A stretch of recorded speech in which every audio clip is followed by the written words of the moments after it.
Welcome to the Unpacking It Live podcast presented by Medi-Share.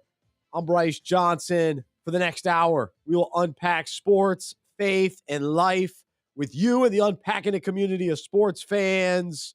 Luke's here. Henry will be here. We'll talk to him during Tap Drill in just a little bit. Thanks to everybody watching and listening on YouTube, Twitter, Facebook. Everybody that listens to the podcast later, we appreciate you being with us, and we always appreciate your feedback. You can email me, Bryce@unpackingit.com, and leave your comments anywhere you're watching or listening. Today on the show, we're talking a lot of football, college football. We know the playoff now. I've got some thoughts on the championship games from the weekend. Of course, NFL on Sunday was fantastic, except for a tie. We got a tie again, so what do we do with that? And then last night, the Cowboys, unbelievable performance by them. The Colts, back-to-back national televised games, not so good for them. And then a lot of interesting matchups yesterday with the Bengals and Chiefs. We saw the Jets and the Vikings in a tight one. So a lot to discuss in the NFL, and also the coaching carousel continues, and we'll talk about that. Actually went on a carousel this weekend, so we'll have to get into that maybe as well. But we are brought to you by Medi-Share. Thanks to Medi-Share and their continued support of Unpacking It. Medi-Share is an innovative healthcare solution for Christians looking to save money without sacrificing on quality. Medi-Share is a biblical, affordable alternative to health insurance.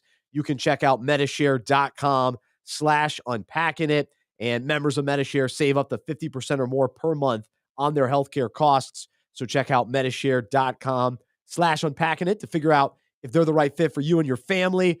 We are also brought to you by Sugar Creek Coffee, and let's say hello to Luke, who's repping Sugar Creek Coffee today, but we're excited to partner with them.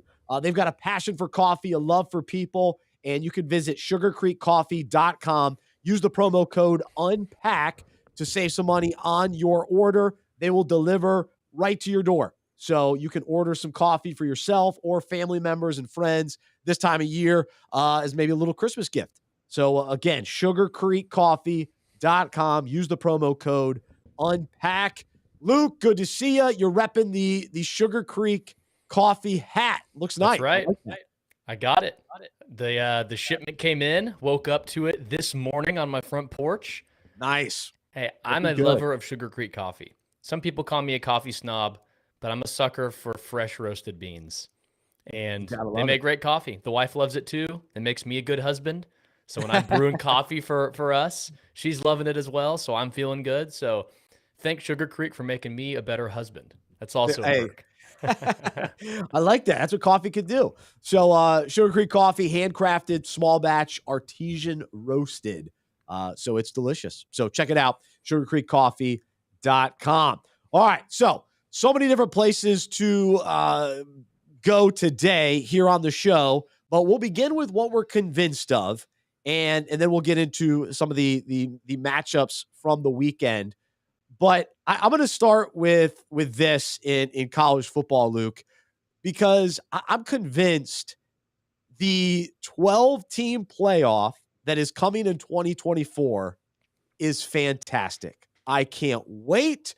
It is much needed, and it was confirmed over the weekend that we absolutely need 12 teams in the mix, because I can't take it any longer where championship games don't feel relevant. They don't feel meaningful enough. They don't feel intense enough, competitive enough. Now, the TCU and Kansas State game was good. That was good. And USC, hanging in there, despite their injured quarterback and Utah, playing tough.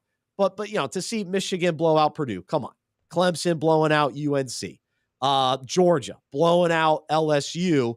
And then the fact that TCU loses and still makes it in. I understand it's a one loss, but the idea that the championship games don't carry more weight, and that a team like Ohio State can make it into the playoff by not playing in a championship game is crazy to me. So that's the side that I'm on with this whole discussion.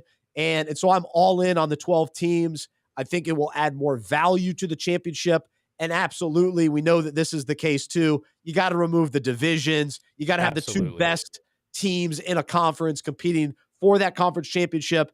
And, now moving forward, the playoff seeding will matter a lot with these championship games. And if you happen to lose it and you're still one of the top teams, you just kind of have to scoot down the top 12, which I'm good with.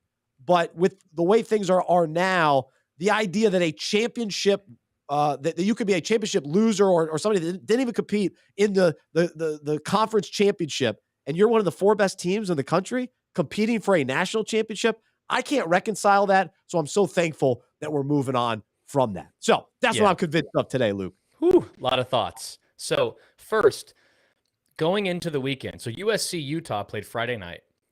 I woke up Saturday morning already knowing that the conference championship games did not matter at all from a fan perspective because the college football playoff rules.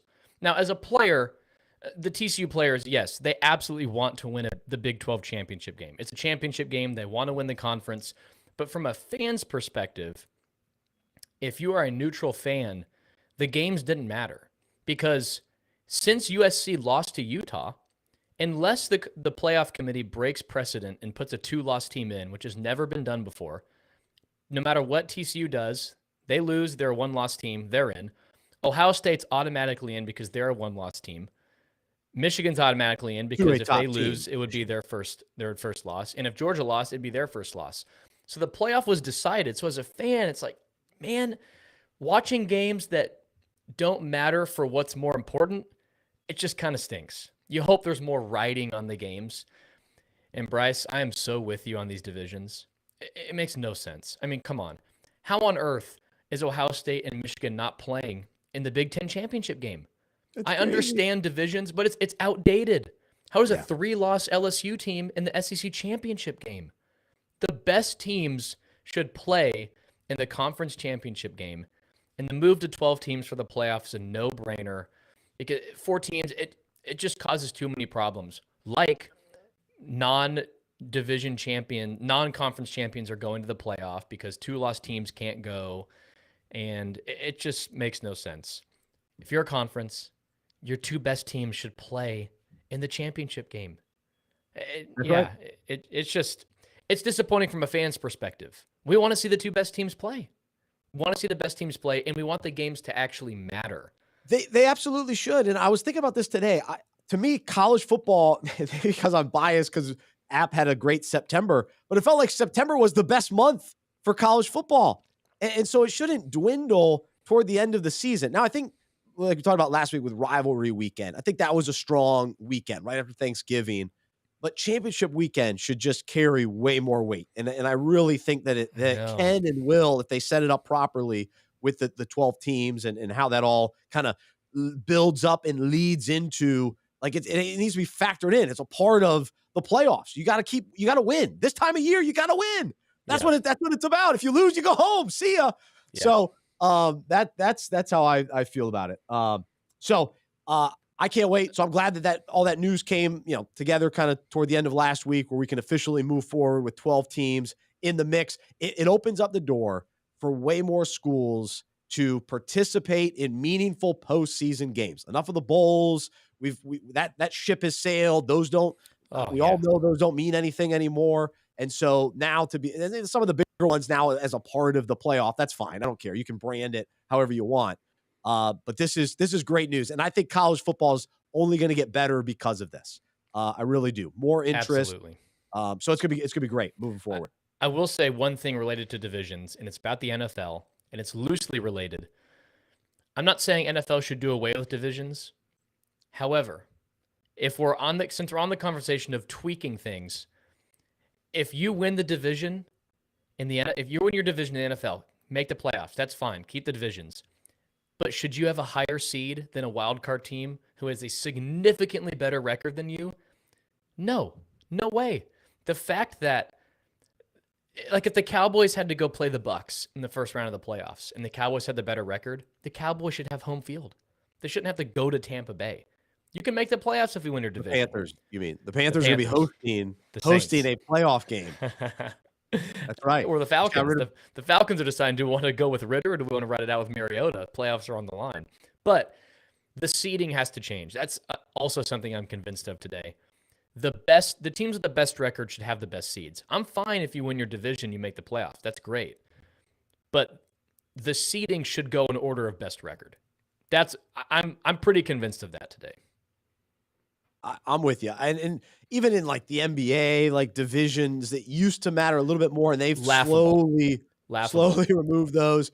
And you could even argue maybe the conferences need to be readjusted as well in the NBA specifically. So all of that, to me, we've got to continue to reevaluate that, and let's just continue to create the most competitive postseasons for all the sports, and worry less about some of that. I'm a traditionalist in a lot of ways, but I just like to see the best teams that are playing the best at the end of the year. That's what we want.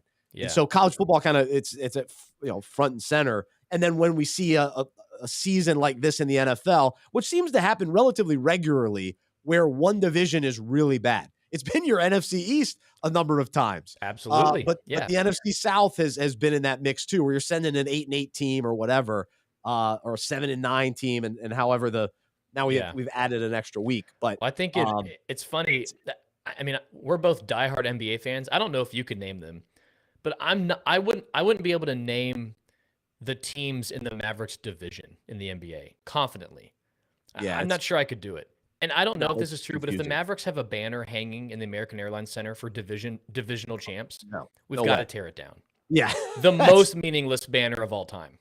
That's unacceptable. Absolutely. So get rid of divisions. Conferences are one thing. Even in college football, conferences have sort of been flipped upside down, and that all hasn't settled out yet. Just, I think there's still some changes to be had there too. So we'll see about that. All right, let's continue with what we're convinced of.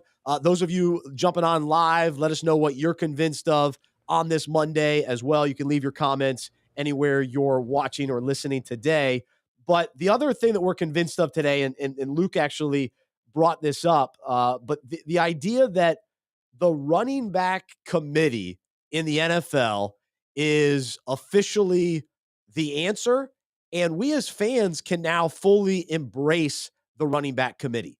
There was some frustration, I think, for a little while there as we were adjusting from the bell cow running back of yesteryear to this new NFL multiple running back committee, where from a fantasy perspective, we didn't like it for a while. We're like, man, there's we don't know who to draft. It's too difficult. But we are now seeing multiple running backs thrive on many teams across the league. And we're seeing it more and more. And last night, your team, the Cowboys, they were on full display with their wonderful running back committee of Tony Pollard, my guy, and Zeke Elliott still hanging on to that quote unquote starting role. But you and I both heard it last night during the broadcast, where those two running backs, they only care about what they're doing as a committee. Doesn't matter who scores more touchdowns, who's rushing for more yards. We as a team want to run the ball well, and we're going to feed off each other. We're going to encourage each other. It was funny. The only thing they're competitive about is their video games. But as far as running the ball, they're all in. And so where have you come out of this just as a fan, watching sort of this, kind of evolution a little bit with the running back committee? Because I used to be sort of against it. And I like teams that had that one guy that they could really rely on. But I see the value of it, and it's working for a lot of teams now. It's so valuable. I mean, Zeke, whatever you say about Ezekiel Elliott, he is arguably one of the more team-first, humble, depending on how you define humble, but team-first, richly paid star. He is one of the biggest deals as a running back, and yet they were saying on the broadcast, they set goals as a backfield. How many yards can we have together? That's amazing. We want to win. But where I come out as a fan is we're really starting to see, if you're a fan of a team and your star running back or your starting running back goes down, there's really not much to worry about if your team has really invested in a great backup. Because the teams that invest in a good to great backup, a useful backup, we're seeing their offenses continue to go without missing a beat. We've seen in past when Dalvin Cook goes down, Madison is a carbon copy. First of all, they have the exact same hair, so they look the same. I They can't tell the both wear difference. single-digit numbers. Yeah. But the Vikings offense continues to churn. Samaje Perine, the Bengals have been tremendous with him. That's not to say that he's better Last than 2 weeks. Mixon, but when you have a backup that is a good backup and you invest in that position and you invest as a team in the running back by committee, we've already seen that you don't want to pay a star running back as much because you can draft a very useful one for cheap. But that's turned into committees because you can draft a cheap running back, add him to the system. It's amazing. Jamal Williams in Detroit, he's not just a touchdown stealer. They're feeding him. He's a good running back, and the Lions are able to go with him when Swift is down. Now with Swift back, it's a committee. 1-2 punch. It's the 1-2 punch Lions is are lighting there. it up. They're doing great. I think we're really starting to see this season the star running back going down has forced teams to consider an insurance policy. Hey, we've got to have someone. And maybe when our starter comes back, we should continue the committee. It makes it harder on defenses. Pollard and Zeke are different, and they really play off each other's strengths well. Or even if your backup and starter are the same, to be able to have fresh legs, because the running back position is by far the most injured position in football. Your starter's going to get banged up. So it's amazing. As a sports fan, you shouldn't worry when your starter goes down. No, and yeah, teams need to prepare well for the long season because that the extra game, and then if you want to go deep into the playoffs, and so the Bengals would be wise. You bring Mixon back, you utilize Perine in a committee. They're able to prepare for another long run because it was one thing to go deep into the Super Bowl last year, but for the Bengals to repeat and do that again, they're going to need a healthy 1-2 punch with those two guys, and it could be very valuable. Yeah. Well, think about this. I was listening to the radio this morning. They were saying that if Dallas makes it to the Super Bowl, so including all those games, they're only halfway through the season of total games played. Wow. And we're in December. Wow. Very long season. So to your point, the long haul, the long game, you've got to have good backup running backs. Or even just deploy the running back by committee system. That's right. Yeah, to your point, too. You don't have to invest a ton of money. Because actually, who's kind of struggling? New Orleans. They're all in on Kamara. I know. We'll see them tonight on Monday Night Football. And then they're, Mark Ingram. He's an older player at this point. They don't have – Kamara's had some good games this year. But they're all in on him, and he's not at that high elite level consistently like he's been in the past. And they've had a tough season. Now, even your Panthers, I mean, Chuba Hubbard, Donta Foreman, they can be part of a committee. Now, obviously, they're no Christian McCaffrey, but can they be part of a committee where they can make really good efforts? Absolutely. Fantasy-wise, they've been tremendous. But good running backs. Unbelievable. Yeah, no, the Panthers are in good shape because of that. Speaking of the Panthers, they did release Baker Mayfield today, which is interesting. I'll be curious to see where he ends up. And then, of course, the big news yesterday was San Francisco. They get the nice win, but they lose Jimmy G. So they beat the Dolphins. Of course, Mike McDaniel, former coach with San Francisco. And so every Dolphin running back, too, former Niner. They're all there, former 49ers. But that was a convincing win, an impressive win. The defense in San Francisco shows us, hey, we're a Super Bowl caliber defense. Yeah. And Brock Purdy, not bad. It was, I'm sure the Purdy jokes are there, but it was pretty good. So now will Baker Mayfield end up at San Francisco as a veteran backup? That's intriguing. I don't know. But that's a bummer because I did have the 49ers representing the NFC in the Super Bowl as of the last couple of weeks. So I've jumped on that bandwagon. I think with that defense, I'm still pretty confident, but I've got to see more from Purdy before I go all in on that. Yeah. Of course, the Eagles, Vikings are coming off nice wins as well. I think the big potential takeaway is, has Shanahan finally figured out how to create an offense where the quarterback is just a part? Because if they're able to put in another quarterback, now they haven't necessarily done it with Jimmy G. It looked encouraging with Trey Lance, and they were excited about him. But if they can really put in a Purdy, bring in a Baker, sign another guy who's not a starter, and he's able to just be a part of the system, just be the bus driver. Hey, just get the ball out to our weapons. The system's built. Just don't turn the ball over. Don't be reckless. It it would be impressive. But I was also hoping for, I was reading today, wouldn't it have been so cool to see Jimmy G get a Super Bowl after the Niners tried to move on from him and they bring him back to be their starter and he gets that revenge Super Bowl with the team he's trying to get revenge on? The Jimmy G story continue, like the saga, the wild saga. It's yeah, I mean, it's just crazy that to think how it all panned out for him to be back out there this year and then now to get hurt. All he does is win, but he still has he can't kick that injury concern that I think the 49ers have had about him. And then even the report before the game was, oh, they're talking about him coming back next year. Well, where does that leave them now? And where does Brock Purdy fit into this? Can he put some games together? So, going back to Jimmy G in New England to end up in San Francisco, wild career for him, for sure. So, the other big game, and then we'll get into unpack this. Last night that was quite the performance for your Cowboys. So we talked about the running backs, but the defense for Dallas absolutely shut down. My Colts, and I talk fantasy on tomorrow's fantasy podcast, but Mike Pittman, Jonathan Taylor couldn't get things going, and it's turnover after turnover. Matt Ryan, please let us at least see Nick Foles. Anybody else? I can't watch it anymore. On the broadcast, they said, and tonight, Nick Foles is now the backup. And I'm thinking, surely he gets a chance. How could he not touch the field this year? I just don't get it. Give me something different. I can't watch Matt Ryan continue just to struggle as much as he's struggling. I mean, it's one thing to get sacked. Like quarterbacks get sacked. But Matt Ryan, it's like 15 yards back. It's like always really ugly. And he fumbles every time.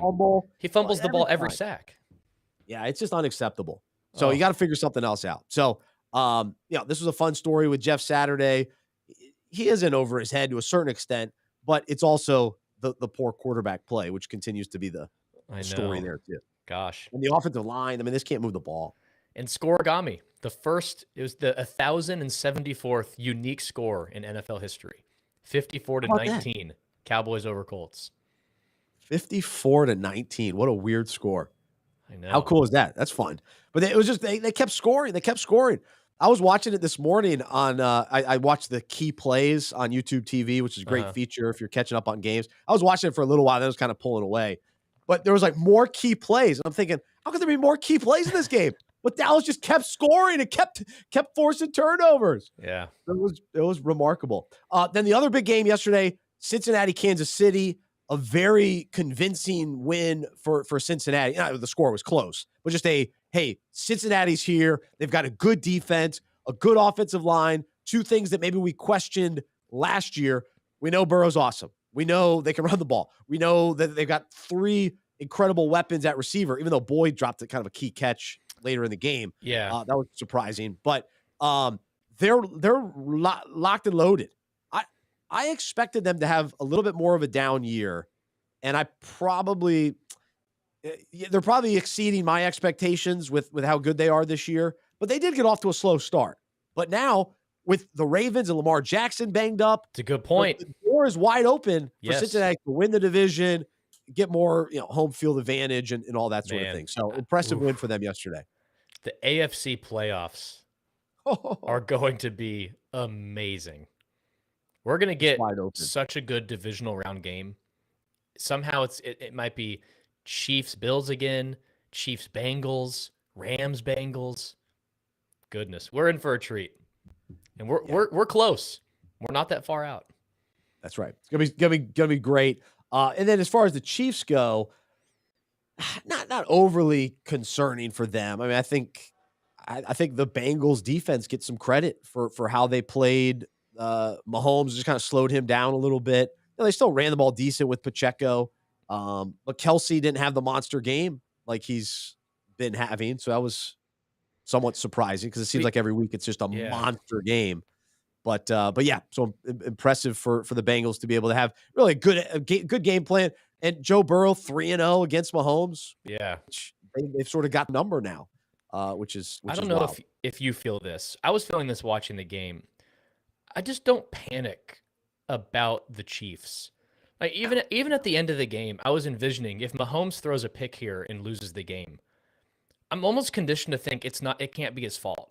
Like other quarterbacks, you throw a pick and it's like, oh, again, come on with this guy. But if the Chiefs lose or if Mahomes throws a game-ending interception, at least I'm conditioned to think, all right, wipe my hands clean, all right, on to the next one. Like there's just no panic mode because every year they get it done. They're so good. So I don't know if you feel that, but to be a Chiefs fan must be amazing. There's not even a panic button in sight. And I just wonder what that feels like. Well, they don't have a lot to prove in the regular season either. It's all about the playoffs for them. Because even the Bengals have a little bit to prove because they got to prove that last year wasn't a fluke. And they still have a younger quarterback than Mahomes. But the Chiefs, as long as they get in the playoffs, they're like the Warriors. It's like just get in, and they'll be as good as anybody in the playoffs. If things, got to get things clicking and rolling. But they'll be fine. They're going to be in good shape. They still got to get Kadarius Toney healthy. He's still banged up. I know. So they can't get him out there. He's a nice weapon that they haven't fully utilized just yet. So I know. But the Chiefs will be fine for sure. They don't have to worry about. Well, I guess maybe the Raiders are playing a little better, but the Chargers lose again. The Broncos. The Broncos need to just say, "Hey, we're done. We're not going to play anymore. We'll see you next year, guys. we have no interest in playing. It's not good. Nobody wants to watch this. It's ugly. Please put us out of our misery. No more Denver. No cameras. There should be no cameras for Denver games. You should have to watch that. Well, and there's no benefit because do they have any picks? They don't have any picks. No, it's bleak. They're gonna have to run it back with the same team. No picks. It's just they're gonna have to. I don't even know where to begin with them. We'll talk about this later in the show, but the best thing in the state of Colorado is a college team, and the hope for a new college team. So that's a tease for later. But I mean, it's grim. Can't even describe. I texted you watching the Broncos game. I know Lamar Jackson got hurt, but I'm convinced, I think more than anything, that I've never seen a team that no matter who they play, the opponent will play down to their level. Every Broncos game feels like it's going to be 10-9. It's just bad football. So they're so bad when they play a team, that team plays bad. It's just contagious. Yeah. Oh. It's nuts. It's in some ways it's just like sad. I mean, for them to have all these high hopes to be this bad. Man, it's tough. All right. So we'll talk a little more football later, but let's jump into this week's Unpack This topic, where we take sports stories related to the Bible, related to our own lives. This goes out as a devotional Monday, Wednesday, Friday, through email, also on our website, and you can subscribe for free, unpackingit.com/subscribe. And the word that comes to mind this time of year, kind of starting with Thanksgiving, carrying on through Christmas, is the word full.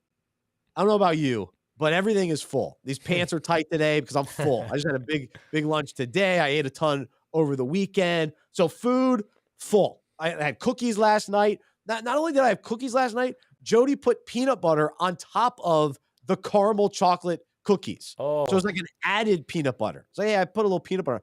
Okay, great. So now I'm even more full. But also as we even try to figure out what topics to discuss on the show, it's a full sports landscape right now. To go, college football full, NFL full, NBA, college basketball. This could be the World Cup. This could be a 6-hour show. It could be a 6-hour show easily. There's so much to discuss. So there's games to watch. To try to fit in all these games to watch every weekend and every night of the week. Our schedules are full as sports fans. And then I know for me, I love this time of year. All the festivities for Christmas and the fun, and it's just everything's full. The schedule is full. We had a full weekend. This weekend we went down to our local town, had some Christmas activities, and that's where I rode the carousel with Maddie. She was actually scared she didn't want to sit on the merry-go-round. So I had to hold her. So I'm standing on the merry-go-round. So sit on one. The second time around, there were actually like a chair on the the merry-go-round that we sat in? We Oh, didn't ride the animal, the you stationary were animal. too much shame to get on the horse, huh? Couldn't do it. Couldn't do it. Oh, No, she didn't want to. She was scared of it. It ah. was interesting. But anyway, that was my trip on the carousel. So full weekend. So, anyways, this word it translates to a lot of aspects of our lives this time of year. But here's what I want to unpack today and for us to consider. When we look at our lives in general, or our minds, or our hearts, what are we full of? We may be full of busyness, we may be full of, activity or distractions, but more specifically, as we really evaluate and look deeper, are we full of anger, bitterness, or are we full of compassion and grace? Are our lives full of deep relationships, meaningful fellowship, sacrifice to others? Or are we full of self seeking pleasures? We're full of surface level acquaintances and full of worldly pursuits. What is it? Because ultimately, we have to consider whether or not our lives are full of God. And He's a part of everything we do, and He's the fullness to our lives.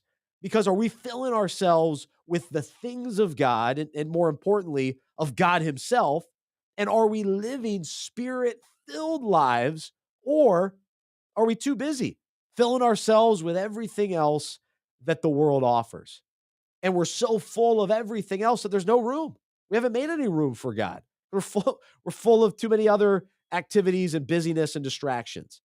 And so when we receive Jesus Christ as our Lord and Savior, He comes into our hearts and lives and He fills our souls. But all too often we forget that this fullness of love and power and goodness is within us. And Colossians 2:9-10 tells us, for in Christ there is all of God in a human body. So you have everything when you have Christ, and you are filled with God through your union with Christ. He is the highest ruler with authority over every other power. And then in Ephesians 3:16-19, the Apostle Paul tells the people how he prays for them to fully experience God's power and love. And that we can pray this for ourselves and others when we read this verse. It says, may He grant you out of the riches of His glory to be strengthened and spiritually energized with power through His Spirit in your inner self. This is the Amplified. Indwelling your innermost being and personality, so that Christ may dwell in your hearts through your faith. And may you, having been deeply rooted and securely grounded in love, be fully capable of comprehending with all the saints, God's people, the width and length and height and depth of His love, fully experiencing that amazing, endless love, and that you may to know practically through personal experience the love of Christ, which far surpasses mere knowledge without experience, that you may be filled up through your being to all the fullness of God, so that you may have the richest experience of God's presence in your lives, completely filled and flooded with God Himself. I mean, that's powerful. I encourage you to go read that yourself. Ephesians 3:16-19. And pray that. Pray that for yourself and for others. And so while we head into and continue that down this path of the holiday season, it's full. The sports calendar is full. But let's recognize that God's presence is there. It's available. He is with us. And let's fully experience His unending love in all that we do. And so let's experience the fullness of God that's found in Jesus, and when Jesus lives within us, and remember that we have access to the fullness of God. And so today, let's embrace that reality so that our lives will be full of meaning, purpose, joy, love, hope, and peace. And so let's enjoy that fullness and not be distracted by all the fullness of everything else. So you can unpack that today. I know it's challenging to me because I feel like my calendar is as full as ever, and I don't want to get so bombarded and overwhelmed with everything else that I'm missing out on partaking in and fully embracing all that God has to offer me and the fullness that's available in his presence. So, Luke, anything jump out to you that you'd like to add today? Man, I'm just thinking of the question, what are you full of? That's that's a really good question to think about. Practically as we end the year, as we start a new year and want to set goals for the next year. But the word full is a great word to connect, to make that connection, because I think for me, it's easier for me to get full of a lot of things in regards to like a lot of good things, but yet that makes me sacrifice the actually really important things. So that takes time. So for example, a lot of sports this time of year, also a lot of Christmas movies. Madeline and I, we love our Hallmark movies. Um, now that my Me too. semester is over in school, there's a lot of books I want to read that aren't required reading for my semester courses. I'm trying to learn Spanish right now. There's a lot of good things that can easily cause me to sacrifice time in God's word. Um, I'm so tired. I sleep in later, get a later start to the day, and I waste time. And something I struggle with too is when there's so many things to do, I end up just doing nothing because I'm so Mm. overwhelmed with things that I need to do. I actually just do nothing. I just can, all I can do is sit there and think about all that I want to do, all that I have to do. And that's a really difficult thing for me at this time of year when there's a lot of good things. Now, of course, the question is, are you full of a lot of sin too that you need to repent of, that you need to ask God to help you find freedom in? No question. That's important here. But at the same time, are there a lot of good things that you're so full of, it's causing you to sacrifice time in the best things, which is Mm. time in God's word, time with your church family, time with your family, your wife, your kids. Um, so I'm really trying to think through that as well. I mean, this time of year, I want to spend a lot of time with my wife, but also I want to watch so many of these games. It's a But lot. yeah, you can't have it Not at the all. expense. Not at the Not at expense. the Yeah. expense, exactly. So that's the thing I'm thinking through is what are the best things in my life that I need to be devoting my time to that are being hurt by a lot of other good things that I also want to spend time doing. So I'm trying to fail forward in that by God's grace to help me be better. We have to evaluate and be willing to say no to things and sacrifice certain things and say, wait, all right, I'm going to pick what's best here. And we have to be willing to do that. So that's convicting to me for sure. The other thing, I'll read this again. Are we full of stress, worry, and fear, or are we full of joy and peace? Hmm. And as we sing I love Christmas carols. So I'm singing all these Christmas carols. We're singing about joy and we're singing about peace. Is that what we're experiencing? Or are we actually full of stress, worry, and fear this time of year? Whether it's, as the year is ending and, financial concerns and what's going to happen next year, the stress of the holidays, all of that. Or is it truly, no, I'm resting in Jesus and I'm celebrating him and I'm experiencing the fullness of him, which is then the fullness of joy and peace that we can partake in and represent and truly live out. Mm-hmm. So uh, that's that's worth considering. And then again, I'll say this again: are we full of ourselves or are we full of humility? And that's a tough Hmm. one too. So just personally, we can evaluate that as well. So I Right. hope that that's encouraging and challenging. I know it is to me. So if you'd like to read that devotional, you can check that out on unpackingit.com. So that's Unpack This. We send it out Monday, Wednesday, Friday. You can subscribe for free on our website, unpackingit.com/subscribe. If you do enjoy reading the devotionals, we encourage you to email those out, send those to friends and family, and hopefully encourage them as well.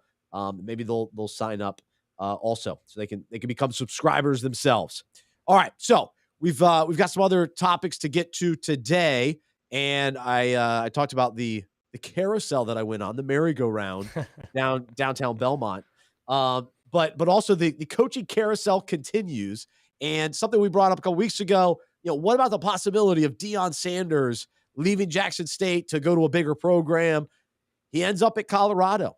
And I think this is one of those big coaching moves that is there's some ripple effects, there's some takeaways with this. This is fascinating to think as big of a personality as Dion is and was from a player standpoint, and then his post-playing career, all in on media. Great job on the NFL Network, huge personality, to then all of a sudden go into college football, and his sons are involved. They've played for him, and so that adds another wrinkle to it as well. To then go to a program like Colorado, who was relevant like in the 80s, 90s, more so than they have been recently. So it's a legit, football program, that this is the next step for him with the success that he had at an HBCU school and FCS level to go undefeated this year. So just very impressive. And then the way that he's sort of gone about this and was very open with his team. And I just find it all fascinating. I'm a Dion fan. Like I said a couple weeks ago, used to wear the headband.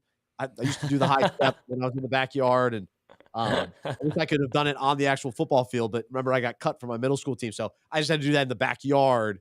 But anyway, so I'm all in. I don't know. I know you read a little bit about this story. What jumped out to you with this kind of big move in college football for Dion? Yeah, so it's no question.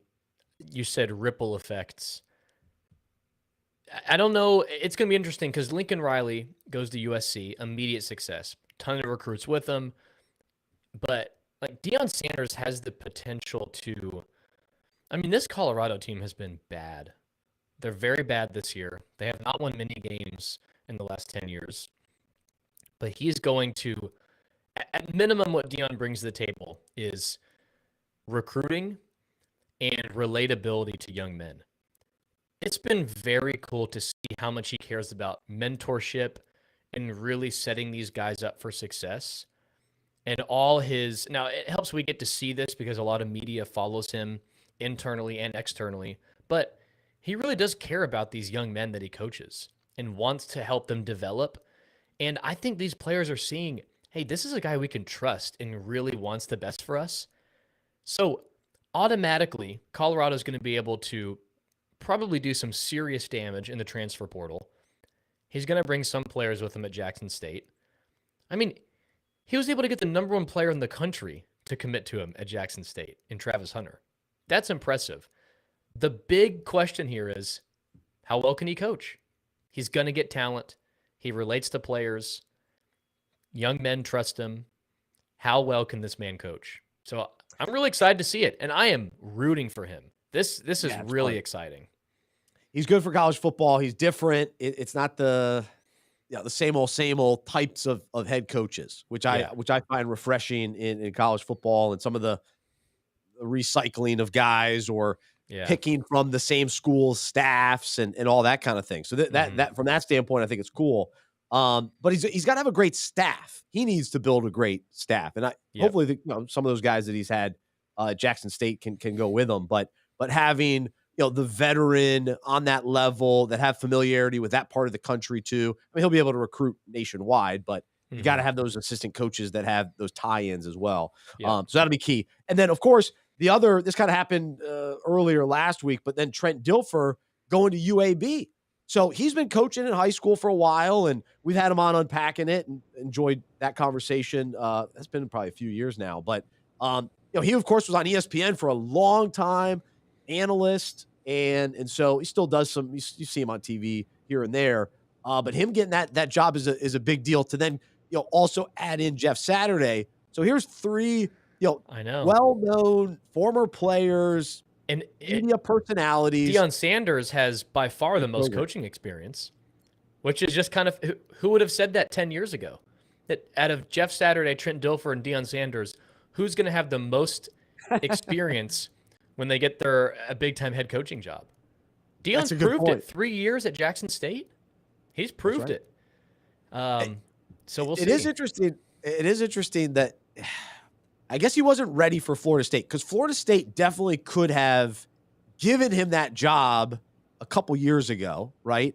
But maybe that wasn't the right timing, and maybe that wasn't the best fit for him. I think being able to continue to grow and develop and then take that next step at Colorado, and maybe his dream job ultimately will be Florida State. But they did a nice job this year. They had a good team. Yeah. We'll see. I mean, in the video of Dion talking to Colorado's team that I watched, he expressed tons of gratitude to Colorado's athletic director. So there seems to be some serious rapport there between them. But the Dilfer experience is going to be interesting. I mean, he's got experience at the high school level, turning that high school into a powerhouse. I think they're playing for a state championship soon, or they already have. The QB11 stuff, I mean, he has experience every year with the best quarterback prospects in high school. So his connections are everywhere, and he's developing these guys. And I just appreciate his honesty. When guys get these jobs, let them be honest. Trent Dilfer said, I have no idea how to recruit well, but I'm going to learn and I'm going to hire guys that know how to. Like, I appreciate the honesty.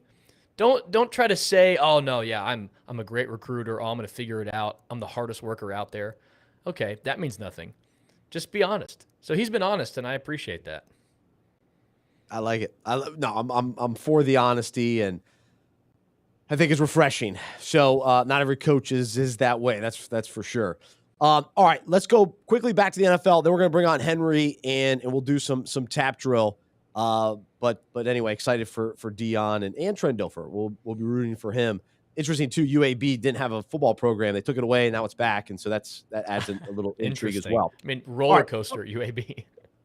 Yeah, big time. A couple other quarterbacks just from yesterday where the storylines are very interesting, and I'm curious kind of where our listeners are at with kind of your takeaways. So yesterday, the Packers continue to own the Bears. So Aaron Rodgers plays. Remember, he got a little banged up. I thought, hey, time to just shut him down, move on. Now, they beat the Bears. Does that mean that everything's figured out for Green Bay? Oof. Not necessarily. However, Christian Watson is the real deal. Yeah. So their rookie wide receiver, has emerged. He scores a touchdown. Feels like every time he touches the ball, every time he's on the field, it's unbelievable.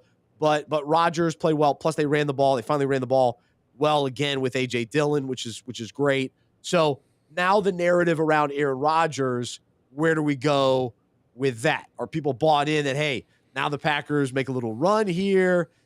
You know, still, there's some spots available in the NFC, especially with yesterday's tie between Washington and the Giants. So to me, one of those teams needed to emerge from that game and separate themselves. Now it's muddled. So the Packers, there's a little bit of life, very little life, but a little bit of life. And then how about this Deshaun Watson story and Cleveland? And I don't know about you, but it still feels really weird to know how to respond and what to make of him being back on the field. I know. And the whole idea too, that he was going to be out for something like 700 days, and then he was going to come back and just be this unbelievable player. I mean, how crazy was that thought? Like that was going to be the case. I know. And he didn't play very well, and that should have been expected.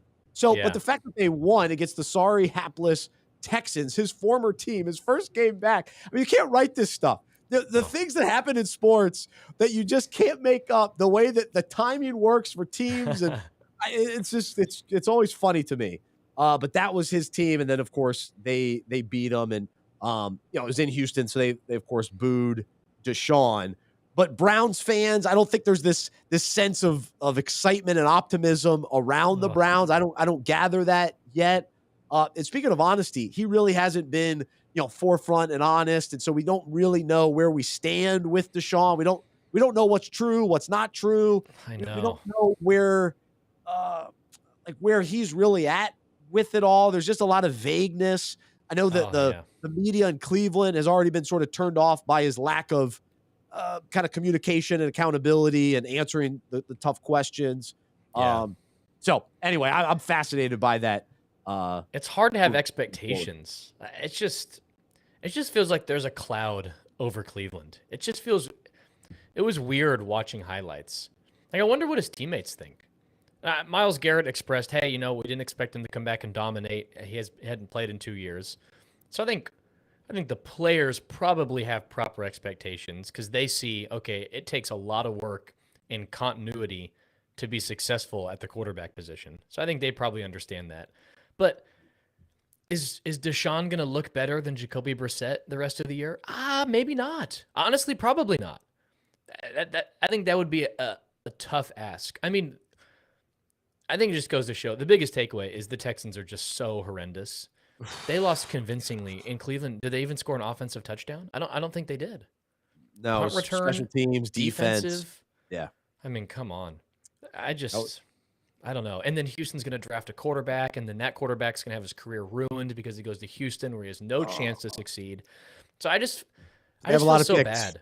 A lot of picks. Like if I'm Bryce Young, do you just how do you avoid? I'm thinking, how do I avoid going to Houston? Because I have no chance at a successful NFL career if I go to Houston. I don't know how they do it. I know as fans, we don't like when players say, I'm not going to that franchise, right? In general, fans, we don't like when Eli Manning did that. He didn't want to go to San Diego at the time and finagled a way to go to the Giants. And John Elway did that. And there's a lot of pushback for it.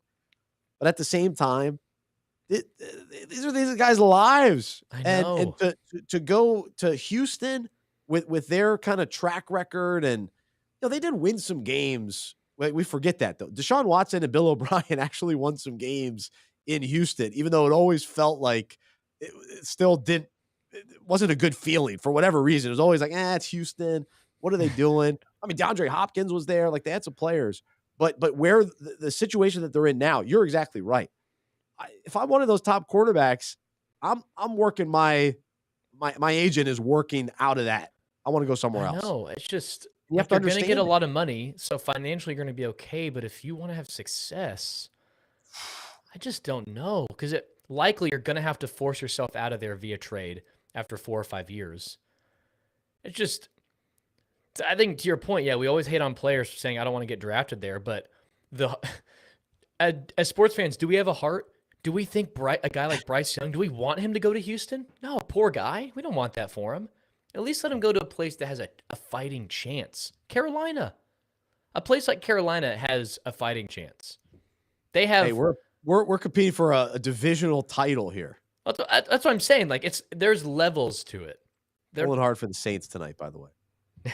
Saints need to knock off the Bucks, even though that keeps the Saints alive. But I just don't want the Bucks to go. So we got to get the Saints big win tonight. Yeah. But no, you're right. And Joe Burrow, Cincinnati had their issues, but Joe Burrow says, hey, no, I want to go to Cincinnati. And that's fine. So he had the personality and the mindset to go there and knew what he was stepping into, and he's helped turn that whole franchise around. So it is possible, but Houston seems to have layers of issues that they've got to. They just seem so work bad. Through. I mean, Dalton commented, he said Mahomes mentioned that he was relieved and viewed it as an advantage going later in the draft. So yes. he could have success going. Absolutely. He could have success in his career. That's absolutely true. And, Detroit is in that boat, but now they're getting the most out of Jared Goff. And I know. We talked about the two running backs earlier, but the Lions are rocking and rolling. If I'm a first-round quarterback, boy, do I want to go play in Detroit. Look at the momentum they're building and the weapons I'd get to throw the ball to. They're going to have a little later of a pick. We talked about the Packers still alive. Detroit still kind of But Detroit has the Rams pick, so they're going to have top 5 pick. That's a good point. That's a good point. Wow. So if they're ready to move on from Jared Goff, they're going to be able to take a quarterback in the first 5 picks. But Goff, it's nice that they don't. Goff's a good quarterback. Goff's a good quarterback. Goff's fine. He's a fine starting quarterback. Is he going to get you over the hump and win a Super Bowl? Probably not. So you still got to get a franchise guy that's kind of every team wants that. You hope for that. Yeah. But sometimes if you can get a competent starter for a while, it keeps you going. To keep them afloat, because they're not a quarterback away either. Detroit still has plenty of room to go, but they are in the right direction. Where Houston, I don't know where they are. Yeah. And Jacksonville was a letdown yesterday. I needed them to play a little better against Detroit. I watched that Trevor clip. Lawrence. I watched that clip of his potential injury. He came back. I don't know how his leg didn't crumble. I know. Because he came back and finished the game, right? Yeah. He didn't play great, but he was out there. Yeah, I mean, that was a wild I was watching Red Zone, and Scott Hansen was just beside himself. That play, and then there was another Najee Harris play, stiff arm, and Scott Hansen on the Red Zone channel, he went off. He's like, man, that hit on that defender, man, that defender has a family. That defender, you hurt that man. Like, that's embarrassing. It was quite the stiff arm. That was like the play of the day on the Top 5 Red Zone channel. So that was pretty good. It was funny by Scott. I was like, wow, he's going all in on the stiff arm. Quite the stiff arm. This poor guy, he's got a family. Pretty good. You gotta teach Maddie that one. Anytime one of her friends goes down in sports or something. Stiff arm? Oh, he's got a family. He's got a family. Yeah, family. That's funny. All right, let's say hello to Henry, who's been working the chat behind the scenes, and we'll wrap up the show today with a little tap drill. We'll get into a couple other topics. Maybe we'll touch on the NBA, and we'll get Luke's thoughts on the World Cup. But Henry, how you doing? Your team gets a tie over the weekend. What's going on, boys? Now, I actually saw the game, and what was actually compelling to me was like at the very end of the game, where first you asked Graham Gano to hit the longest field goal in New York Giants history, and only came up like maybe a couple of yards short.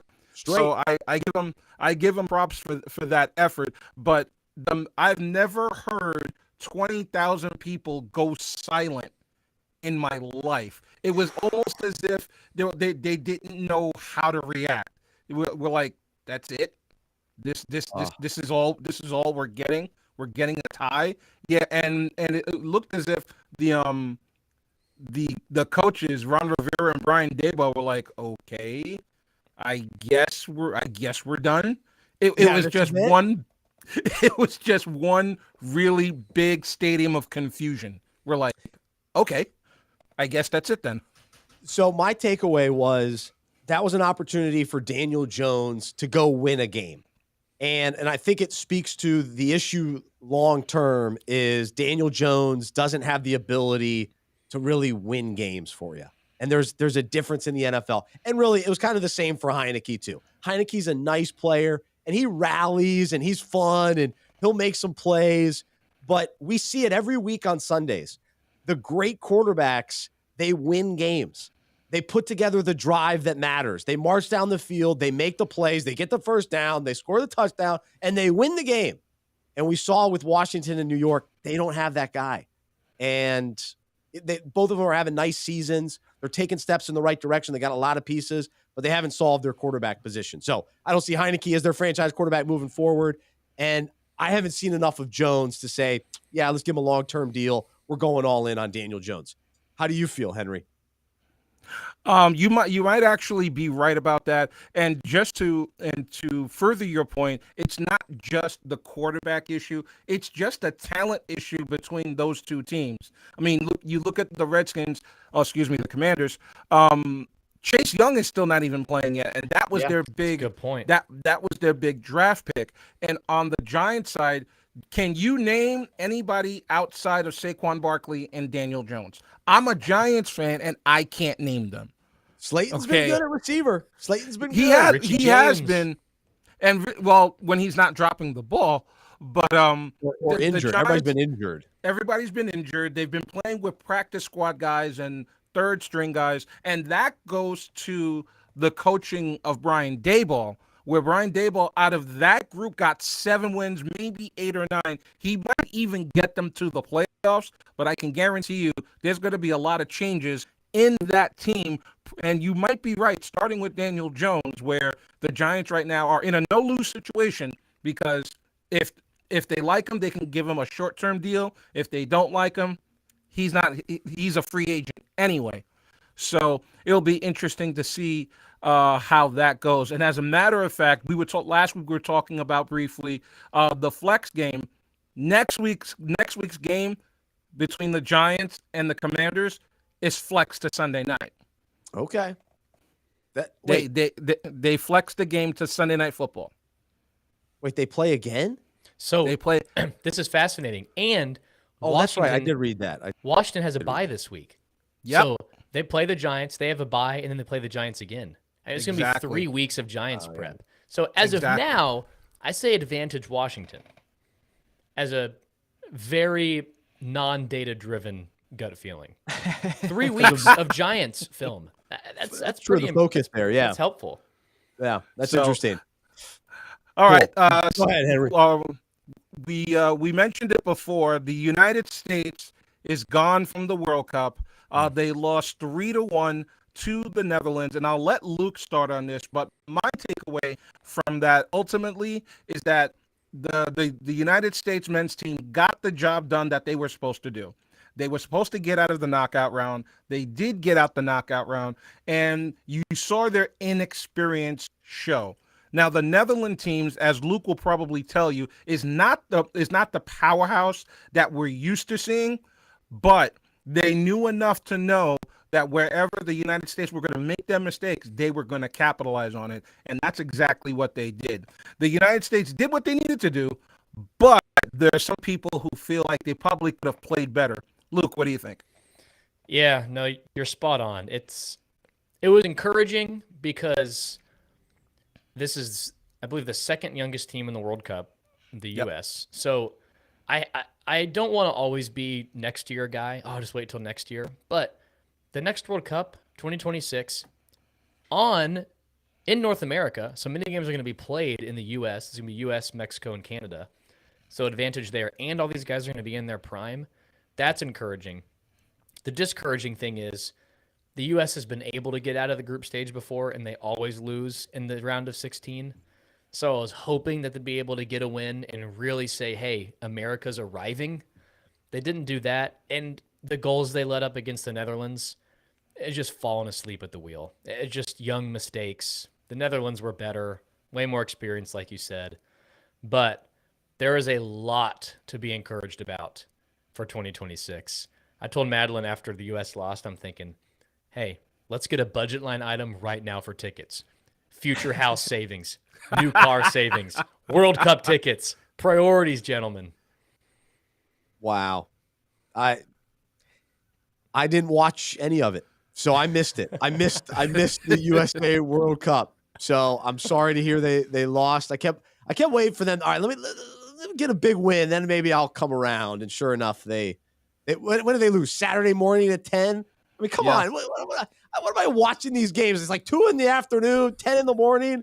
I can't work my schedule around these games. Glorious. You get to start off your Saturday morning with a little footy, and then you watch college football. It was amazing.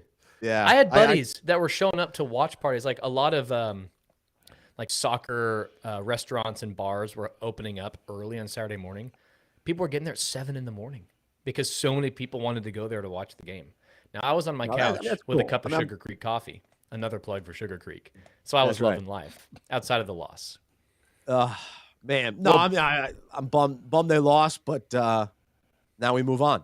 Do we still watch the World Cup? Do you care about the other countries at this point? Oh, yeah, absolutely. Oh, you guys are still in. Okay, we can't move on completely then. I've moved on. I've moved on. You never arrived. You never arrived. We're waiting for you to show up. Well, Bryce, all you really need to know about the U.S. men's national team, and again, Luke can contest to this, they played 4 games and they scored 2 goals. So that pretty much lets you know all you need to know. Doesn't sound good to me. All right. Let's go to the NBA, and we got them, and we're actually mentioning, I don't remember we ever mentioned this team on this broadcast. The New Orleans Pelicans are playing well. As a matter of fact, in the power rankings on SI.com, SI.com has the Pelicans ranked 4th as with their 15-8 record. So, guys, what do we think of the prospects of the New Orleans Pelicans?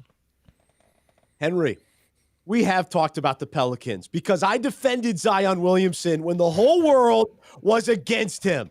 And guess what? He is back. This whole narrative that he doesn't like basketball, he's overweight, he can't play, he's injury prone. This guy could play. He loves basketball. He's a wonderful teammate. He didn't want to leave New Orleans. He wanted to stay in New Orleans and build a winner and be a part of this run that they're on, where they've built with young players. They've got role players like Alvarado had a big game the other night. I'm all in on the Pelicans. My 2 Dukies, Brandon Ingram, Zion Williamson. Let's go. So I'm in. My Hornets are out. My Hornets are out for the year. LaMelo's going to hopefully come back here soon, but we're playing for draft picks next year. But I'm in on the Pelicans. So that's my team this year. So let's No, go. They're so good. They're built to win a championship. Now it's just a matter of the experience tax. How much is their lack of experience? Now, McCollum has experience, but the young stars, Ingram and Zion, don't. But they're deep too. Herbert Jones, bench players, love their coach too, who is a player's coach and has really gotten their attention. So Willie Green, they're not a fluke at all. I think they're very much a team to be feared. I'd pick them to beat my Mavs for sure, who are struggling. Zion. I mean, there aren't enough people apologizing for the Zion hate that took place over the last couple of years. That's a good point. I got to the very end. I was like hanging on by a thread of believing that Zion could turn it around. But I think for the most part, I hung on. Because it was concerning. You had to admit it was concerning and questionable. There was definitely concern. But hopefully you remember I was still, hey, don't give up on Zion. Don't give up on Zion. So who do we think? So who do we think on a follow-up question, since we're on the topic? Who do we think is the most important player on that team? Is it Zion? Is it Brandon Ingram? Or is it C.J. McCollum? Ooh. Well, I think they beat my Mavs without all of them. So I guess anyone on their roster. But just to double down on the experience thing, I think McCollum plays a massive role on that team. So I think Ingram's their best player. Zion takes him over the top physicality-wise. But the cerebral part of the game, McCollum is priceless, I think. I like that. I think it's Zion. Zion is a game changer. He's a unique player. There's nobody like him in the NBA. He is a true game changer, and he can get hot. He shoots a high percentage. He's high energy. He actually is a good passer, pretty good dribbler.